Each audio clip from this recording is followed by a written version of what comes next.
What are the limits of remote physical exams in telehealth? Imagine trying to do a full physical exam over a video call. It sounds convenient, but there are real limits to what you can do remotely. Telehealth makes accessing care easier, especially for young people who might live far from clinics or have busy schedules. But it can't fully replace in-person visits when it comes to examining the body directly.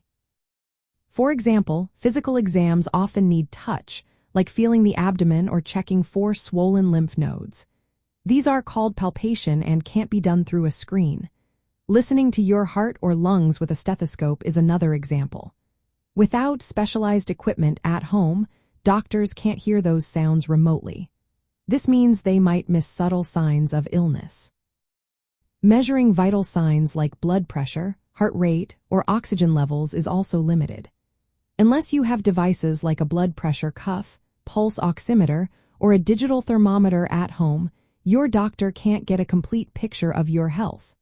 Sometimes, patients use these devices, but they need to be used correctly for accurate results. Remote exams depend heavily on what patients tell doctors. If you're unsure about your symptoms or don't have the right tools, your report might not be precise. For example, describing pain or swelling can be subjective. Also, some physical assessments, like testing joint strength or examining the abdomen thoroughly, are hard to do without hands-on evaluation. Technology plays a big role. Poor internet connections, bad lighting, or low-quality video can make it hard for doctors to see or assess you properly. If the video is blurry or cuts out, important details might be missed. Different regions also have rules about what can be done remotely. Some places restrict certain exams or requiring in-person visits for specific conditions. Despite these limits, telehealth is still useful for many things.